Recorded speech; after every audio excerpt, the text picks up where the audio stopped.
안녕하세요. 바다 거북이입니다. 오늘은 조금 슬픈 사연입니다. 편안히 감상하시기 바랍니다.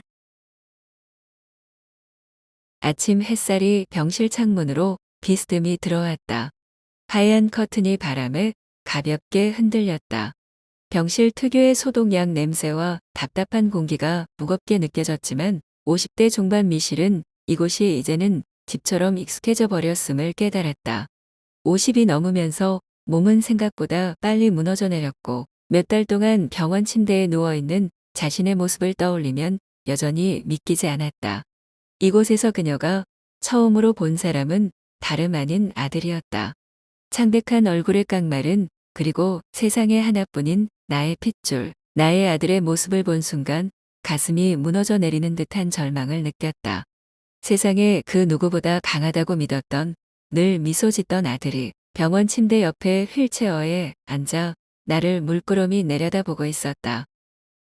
미실의 어린 시절이 그늘진 영화처럼 스쳐갔다. 지금 돌이켜보면 소녀라는 단어조차 사치였던 시절이었다. 가난한 시골 마을, 낡은 흙집에서 새남매 중 둘째로 태어난 그녀는 어린 나이부터 부모의 고단함을 보며 자랐다. 아버지는 마을 농사일을 다니며 겨우 입에 풀칠을 했고 어머니는 동네 집안일을 대신해주며 품삯을 벌었다. 어릴 적 꿈을 물어보는 선생님의 질문에 대답조차 못했던 기억이 생생하다. 꿈이란 단어는 그녀에게 너무 먼 이야기였다. 중학교를 졸업하자마자 집안 형편은 더 이상 학교에 갈 여유를 허락하지 않았다. 16살의 그녀는 낡은 보따리 하나 들고 버스를 타고 공장지대로 향했다. 기차역 근처에 있는 봉제 공장이 그녀의 첫 직장이었다. 온종일 미싱 앞에 앉아 재봉틀을 돌리고 밤이면 숙소라 부르기도 민망한 허름한 여관방에서 잠을 청했다. 귀를 맴도는 기계음이 며칠씩 계속되던 그 시절, 그녀는 손끝에 굳은 살이 박히고 바늘에 손을 찔려 피가 나도 멈출 틈이 없었다. 그래도 월급날에는 10,000원짜리 지폐 몇 장을 꼭 쥐고 시골집으로 돌아가 부모님 손에 전해드렸다. 그날 저녁 식탁 위에 오랜만에 올라온 돼지고기며 고등어 몇 마리에 온 가족이 행복했던 기억이 떠올랐다. 그렇게 소녀 시절은 공장 기숙사와 기계음 속에서 순식간에 사라졌다. 누구보다 빨리 어른이 된 그녀는 삶이란 게 원래 이런 것이라 믿고 묵묵히 견뎠다. 미시라, 오늘은 좀 쉬지 그래. 얼굴이 너무 하얗다. 그때의 공장 사수였던 언니 같은 선배가 던진 말이었다. 그러나 미시리는 쉬지 않았다. 쉬면 그만큼 돈이 줄어들었기 때문이다. 큰오빠와 동생들 학비에 보태야 하고 병약한 부모를 돌보려면 어린 미실이 감당할 수밖에 없었다.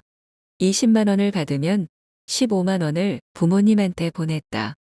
그렇게 하루하루 버티며 20살을 넘겼을 때 공장에서 일하는 한 청년이 그녀의 인생에 들어왔다. 어느 날 같은 공장에서 일하던 언니 같은 동료가 말했다. 내 친구 중에 괜찮은 남자가 있는데 너 한번 만나볼래? 처음엔 망설였다. 그녀는 연애 같은 건 사치라고 생각하며 살아왔으니까. 하지만 그날 오래된 찻집에서 만난 그는 깔끔한 셔츠에 수줍은 미소를 짓는 사람이었다. 키가 크고 말수가 적었지만 그 눈빛만은 따뜻했다. 그와 그녀는 서로 닮은 구석이 많았다.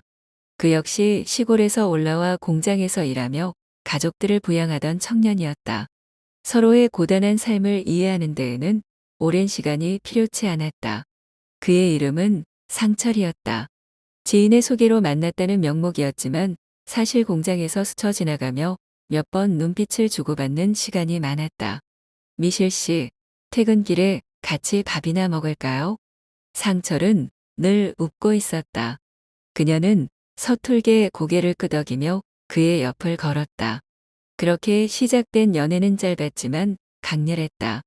가난 속에서도 서로의 손을 잡으면 세상이 따뜻해지는 기분이었다. 고등학교에 갈 여유조차 없었던 미실에게 상철은 그래도 행복할 수 있다는 가능성을 보여준 사람이었다. 결국 두 사람은 작은 결혼식으로 부부가 되었다. 결혼식은 허름한 동네 예식장에서 조촐하게 치러졌다. 손님이라곤 부모 형제와 공장 동료들이 전부였지만 미실은 그날만큼은 공주가 된 기분이었다. 꽃으로 장식된 작은 무대 앞에서 상철이 서툴게 손을 내밀자 그녀는 눈물이 핑 돌았다. 화려하지 않아도 괜찮았다. 그저 그의 따뜻한 눈빛 하나로 모든 것이 충분했다. 신혼집은 반지하 단칸방이었다.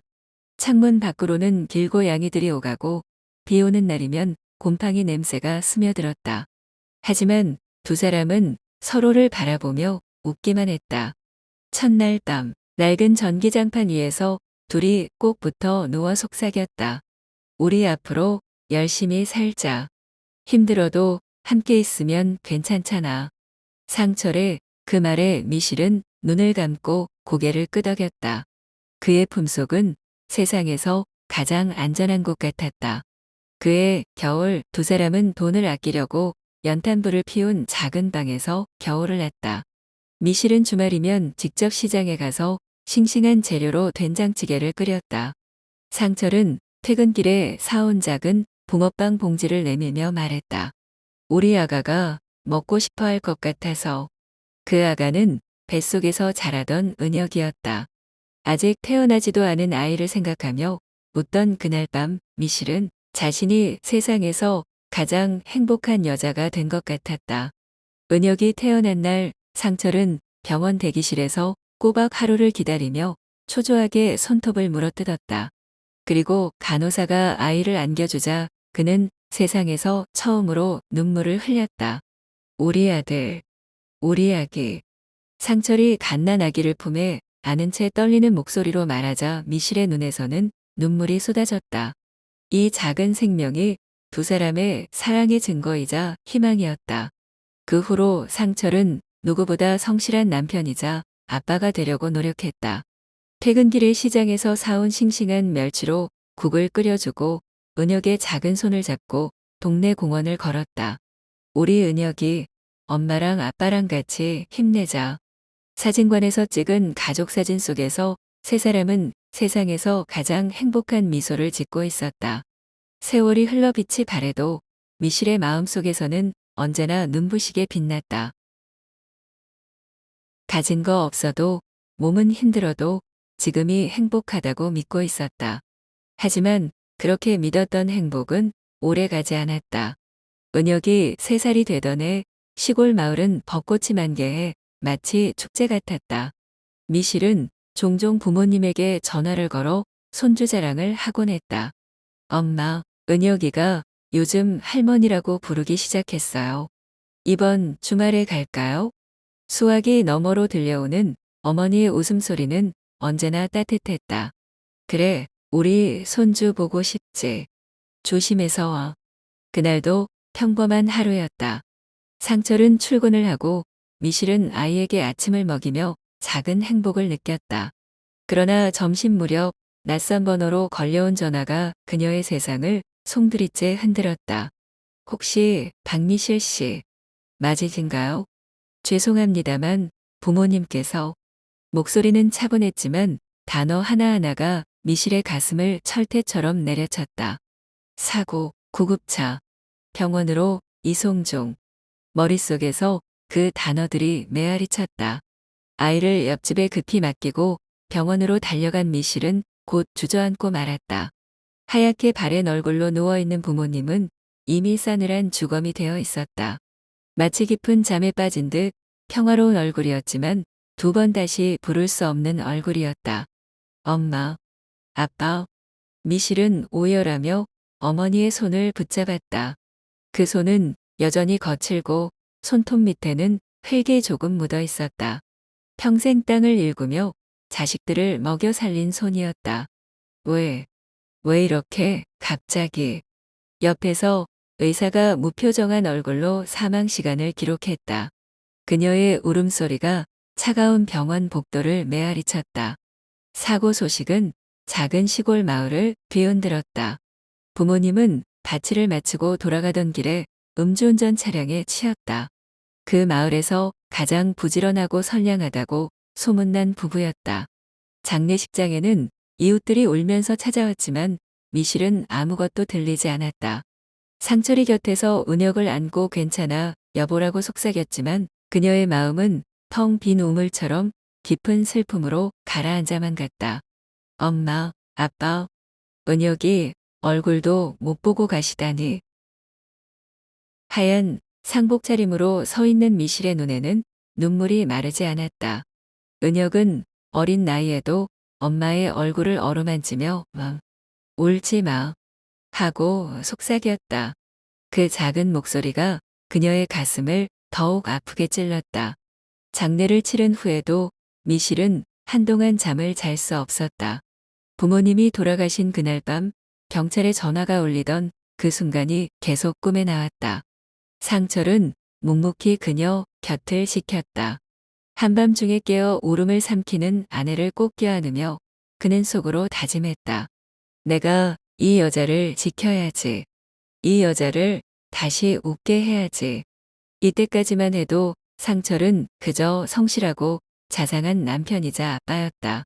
하지만 아들 은혁이가 6살이 되던 해 상철은 다니던 직장을 그만두었다. 이유는 단순했다. 이 월급으로는 평생 이렇게만 살다 끝나겠다. 그의 말에는 분노와 허무가 섞여 있었다. 미실은 겁이 났다. 하지만 아무 말도 할 수 없었다. 대신 남편이 새로운 사업을 하겠다는 말에 반찬값을 줄이고 옷 한 벌 사입지 않으며 생활비를 쥐어짜냈다. 그러나 몇 년이 지나도 사정은 나아지지 않았다. 집에는 빚이 쌓였고 상철은 점점 집에 있는 시간이 줄었다. 결국 어느 날 그가 집에 돌아오지 않은 밤이 잦아지면서 미실은 이상한 낌새를 차렸다. 당신, 어디 갔다가 이제 오는 거야? 미실은 떨리는 목소리로 물었다. 거래처 회식이 있었어. 거짓말하지 마. 이 시간에 무슨 회식이야. 향수 냄새가 진동을 하는데 탁자 위에 있던 컵이 바닥으로 떨어졌다. 남편은 고개를 돌렸다. 그만해. 피곤하다고 했잖아. 당신, 우리 은혁이는 생각 안 나? 내가 어떻게 사는 줄 알아? 미실의 목소리는 울음과 분노로 갈라졌다. 그러나 남편은 소파에 몸을 던지고 눈을 감았다. 그 순간 미실은 참았던 눈물을 터뜨리며 손에 쥔 앞치마를 구겼다. 그냥 친구들이랑 술 한잔 한 거지. 왜 이렇게 캐묻는 거야? 그놈의 술은 매일 마시나? 난 이틀에 한 번은 밤새고 들어오잖아. 애는 계속 아빠 찾는데. 됐어. 잔소리 좀 그만해. 나도 답답하다고. 그의 목소리는 이미 싸늘해져 있었다. 미실의 속은 시커멓게 타들어갔다. 며칠 후 그녀는 동네 사거리에서 남편과 낯선 여자가 웃으며 걸어가는 모습을 보았다. 그 순간 그녀의 눈앞이 아득해졌다. 밤이 깊도록 기다린 끝에 집에 돌아온 상철에게 미실은 떨리는 목소리로 물었다. 그 여자는 누구야? 상철은 잠시 침묵하다가 짜증스러운 얼굴로 대꾸했다. 그냥 아는 사람이야. 왜 이렇게 예민해? 거짓말하지 마. 내가 다 봤어. 손도 잡았잖아. 그의 표정이 일그러졌다. 그래, 좀 만났으면 어때서? 너랑 이렇게 사는 거 아주 지긋지긋해. 그날 밤 좁은 거실에서 서로의 울부짖음과 깨지는 접시 소리가 뒤섞였다. 아들 은혁은 방문을 닫고 이불 속에 몸을 숨겼다. 어린 마음에 느껴지는 공포는 평생 지워지지 않을 상처가 되었다. 그 후로 가정은 무너졌다. 상철은 무책임하게 집을 떠났고 이혼 서류의 도장을 찍은 날 미실은 아무 말도 할 수 없었다. 어린 은혁이를 잠깐 친오빠 집에 맡기고 다시 공장으로 돌아가 하루하루를 버텼다. 그렇게 2년을 보냈다. 어느새 아들은 초등학교에 들어갔고 어리지만 서로 기댈 수 있는 하나뿐인 버팀목이 되었다. 엄마, 힘들지 않아? 아니야. 은혁이가 있으니까 엄마는 괜찮아. 그러나 은혁은 자라면서 엄마의 고생을 알면서도 점점 삐뚤어지기 시작했다. 친구들의 돈을 훔쳐오거나 학교를 빠지게 일쑤였다. 결국 중학교 3학년 때 가출을 하고 며칠 후 경찰서에서 전화가 걸려왔다. 보호자분 맞으시죠? 아이가. 미실은 그날 경찰서 의자에 앉아있는 은혁이에게 그동안에 참았던 화를 한꺼번에 쏟아내었다. 하지 말아야 할 욕까지 하면서 남편에 대한 미움까지 한꺼번에 토해내었다. 미실은 제정신이 아니었다. 그리고 은혁이 고등학교 시절에도 은혁이가 싸움에 휘말려 몇 번이나 학교로 불려갔다. 미실은 그럴 때마다 새벽까지 야근을 하고도 교무실 앞 의자에 앉아 아들을 기다렸다. 지쳐 쓰러질 것 같은 몸으로도 은혁을 포기할 수 없었다. 은혁아, 제발, 제발, 엄마 좀 생각해라. 희진의 떨리는 목소리에 은혁은 처음으로 울음을 터뜨렸다. 그날 이후 은혁은 마음을 다잡았다. 밤마다 독서실로 향했고 학교에서도 성적이 오르기 시작했다. 주변 사람들은 기적이라고 했다. 결국 은혁은 서울의 한 대학에 합격했고 졸업하고 좋은 직장에 들어가며 미실의 오랜 꿈이 이루어졌다. 은혁이 대학을 졸업하고 시내에 있는 큰 회사에 취직했을 때 미실은 마치 세상이 보상해 주는 것 같아 매일 눈물이 났다. 엄마, 이제 내가 다 해줄게. 엄마, 고생 끝났어. 은혁은 새로 산 양복을 입고 밝게 웃었고 미실은 그 모습이 대견하고 또 대견했다. 그러나 행복은 길게 머물지 않았다. 어느 날 은혁이 갑자기 퇴근길에 쓰러졌다. 급히 달려간 병원 응급실에서 의사는 진지한 얼굴로 말했다. 희귀성 자가 면역 질환입니다. 장기적인 치료와 관리가 필요합니다. 그 순간 미실의 귀에는 아무 소리도 들리지 않았다. 눈앞이 하얗게 변하며 몸이 휘청거렸다. 은혁은 침대에 누워 미실을 안심시키려 애썼다. 엄마, 나 괜찮아. 그냥 피곤해서 그래. 무슨 소리야? 내 아들. 내 은혁이가 왜? 그날 밤 미실은 병실 의자에 앉아 잠들지도 못한 채 은혁의 얼굴만 바라봤다. 은혁의 병세는 빠르게 악화됐다. 회사도 그만두고 요양병원으로 입원하게 되었다. 미실은 아들의 곁을 지키며 하루 종일 간호에 매달렸다. 엄마, 나 이제 혼자서도 밥 먹을 수 있어. 엄마, 좀 쉬어. 내가 밥을 못 먹으면 내가 어찌 밥을 넘기니? 미실은 아들의 손을 꼭 잡았다. 밤마다 기도하며 눈물을 삼켰다. 그러나 낮에 일을 다니고 퇴근하고 병원에 다닌다는 게 무척 힘들었다. 과로와 스트레스는 미실의 몸을 무너뜨렸다. 어느 날 아들 병실에서 미실마저 쓰러져 정신을 잃었다. 눈을 떴을 때 미실은 낯선 하얀 천장 아래 누워 있었다. 엄마. 은혁이 휠체어를 타고 병실 문을 밀며 들어왔다. 그는 여전히 창백한 얼굴이었지만 엄마를 향한 눈빛만큼은 강했다. 엄마까지 아프면 나는 어떡해.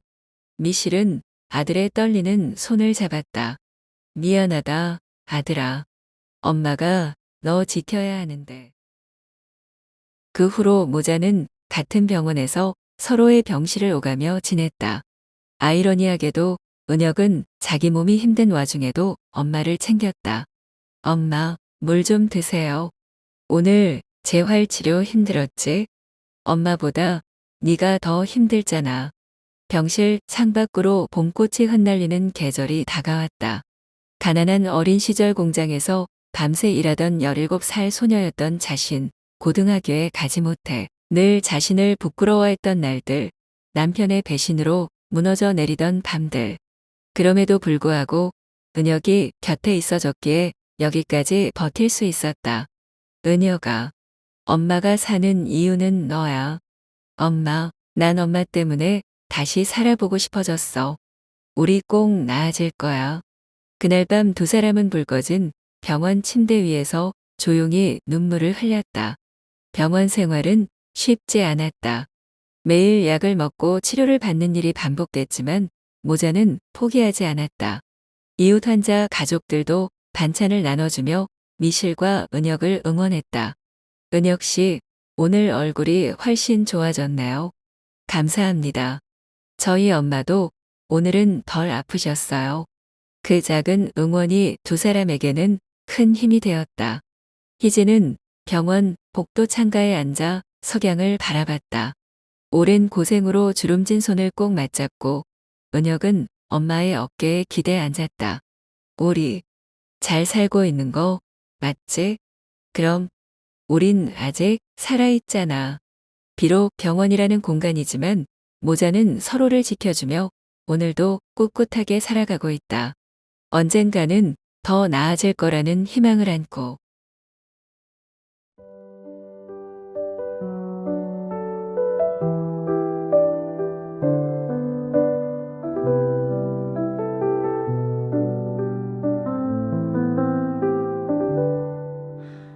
햇살 속에 서면 눈이 부셔 바람 속에 서면 맘은 흔들려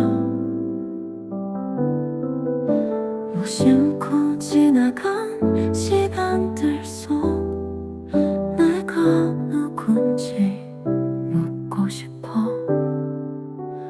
인생 이야기 어디로 가는지 모두가 몰라 나도 몰라 걸어가다 보면 알겠지 인생 이야기 흘러가는 대로 구름 속에 숨어있는 꿈들 구름 속에 숨어있는 꿈들 파도 속에 묻힌 내 소원들 잡으려 하면 멀어져가 이게 다 무슨 의미일까 한 번 웃고 한 번 울고 그게 삶의 리듬 같아 인생 이야기 어디로 가는지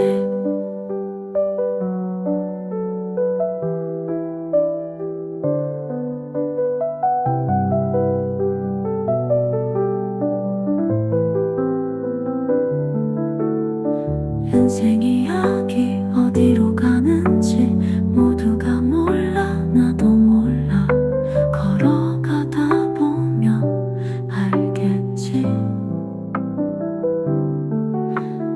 인생 이야기 흘러가는 대로 갈빛 아래 서면 고요해져 내 마음속엔 작은 불꽃 꺼지지 않는 희망 하나 그게 나를 살게 해 별빛 아래 서면 고요해져 내 마음속엔 작은 불꽃 꺼지지 않는 희망 하나 그게 나를 살게